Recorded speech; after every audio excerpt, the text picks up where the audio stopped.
Assalamualaikum warahmatullahi wabarakatuh. Auzubillahi minasyaitonirrajim. Bismillahirrahmanirrahim. Hayyan, maha hidup, atau dalam pengertian dia adalah maha menghidupi. 11 12 dengan hayat. Allah itu hidup. Allah itu dari zat yang pertama, awal kehidupan. Sifat hayyan ini adalah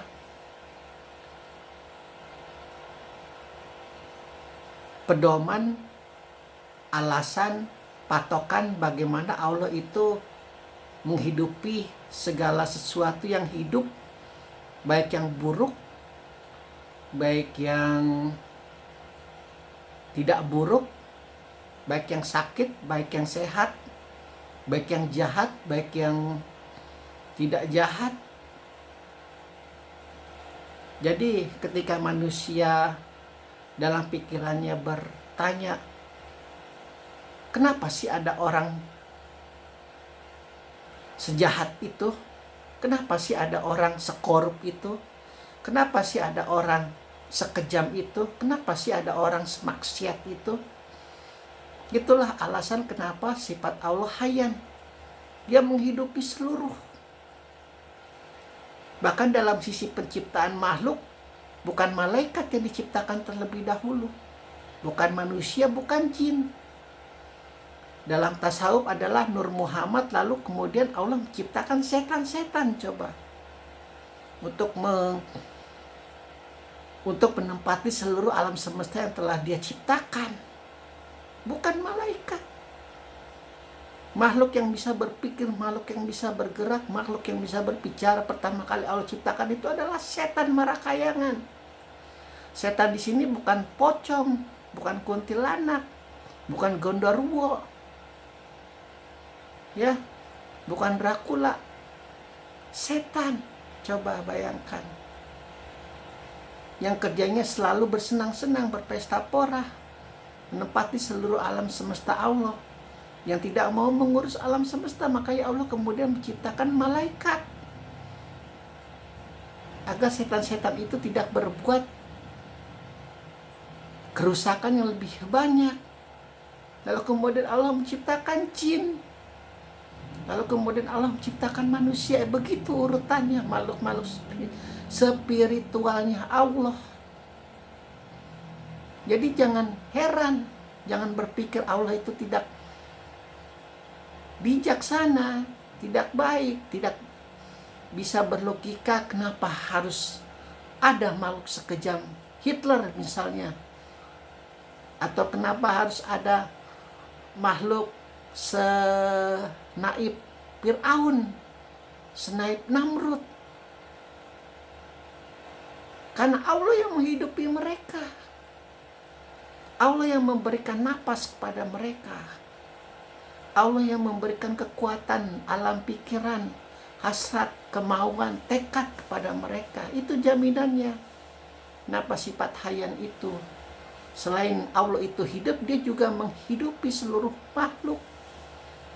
Dari yang paling gembel sampai yang paling kaya. Dari yang paling baik sampai yang paling jahat. Dari yang paling bodoh sampai yang paling pintar. Allah pastikan dia yang menghidupi. Makanya selalu ada tata cara mainnya. Kita ini tak lebih daripada bermain di kehidupan ini. Hidup itu tak lebih dari sebuah permainan, wahai Muhammad. Jangan kau terlalu rungsing, jangan kau terlalu pikirkan kejahiliahan yang berada di sekelilingmu. Itu urusanku. Urusanmu adalah sampaikan Al-Quran kepada mereka, agar mereka yang mencari kedamaian, agar mereka yang mencari kebenaran, agar mereka yang mencari kebaikan bisa langsung menghadap kepadaku, berbondong-bondong kepadaku. Akan kujanjikan suatu hari umatmu itu lebih banyak daripada umat nabi-nabi yang lain. Begitu sifat hayyan itu. Jadi sekali lagi, ketika kita masih bertanya Kenapa di dunia ini ada kejahatan? Kenapa di dunia ini ada kemaksiatan? Kenapa di dunia ini ada kekejian, kekejaman, dan lain sebagainya?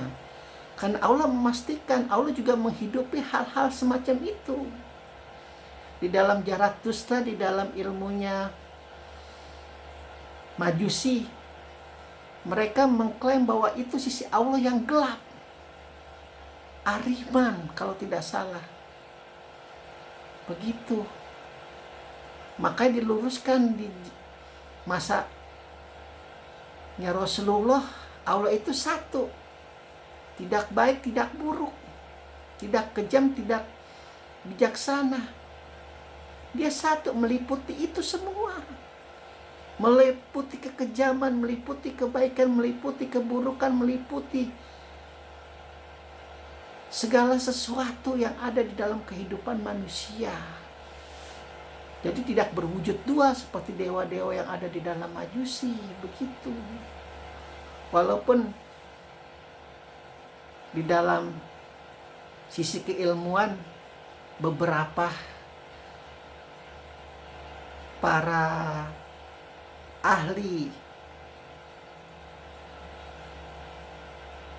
keagamaan meyakini bahwa Zarathustra itu juga adalah bagian dari nabi yang diturunkan oleh Allah. Karena pada masa umatnya sampainya seperti itu logikanya. Jadi kalau ada manusia, ada seseorang yang mengklaim dia adalah nabi di masa sekarang, itu sudah dipastikan di dalam Al-Quran. Tidak ada lagi kenabian. Karena semua sudah sampai kepada titik puncak, titik kepastian. Bukan hanya kepastian kegelapan, bukan hanya kepastian keterangan, kepastian segala sesuatu yang namanya Al-Quran. Engkau mau mencari ilmu yang paling gelap juga bisa di dalam Al-Quran. Engkau mau mencari ilmu yang paling terang juga bisa di dalam Al-Quran. Itu jaminan yang Jibril pastikan akan Jibril lindungi sampai akhir zaman, sampai kiamat. Keasliannya, kemurniannya, begitu ya sifat hayan itu. Karena kita kadang-kadang sebagai manusia hanya bisa melihat gajah, hanya bisa melihat semut di dalam diri orang lain. Sementara gajah yang terpampang jelas di mata kita itu tidak terlihat. Sangkanya kita ini diri yang paling baik, yang paling soleh, yang paling suci, yang paling benar, yang paling segala-galanya. Sementara yang lain itu tidak benar, tidak baik, jahat. Dan lalu kemudian mengambil keputusan, kenapa sih Allah menciptakan makhluk seperti itu? Berarti dia belum kenal sifat hayannya Allah. Dia kenal maha hidupnya Allah yang menghidupi segala sesuatu. Kenapa Allah sih harus menciptakan virus-virus sehingga manusia terbunuh? Ya karena Allah yang menghidupkan segala sesuatu. Kalau dikaji lagi di dalam Buddha, itu adalah siklus kehidupan manusia. Dari ada, kemudian tiada, ada lagi, tiada lagi, terus berputar. Bahkan mereka meyakini ruh-ruh itu seluruhnya jumlahnya sama, tidak lebih, tidak kurang. Begitu. Kita meninggal nih ya.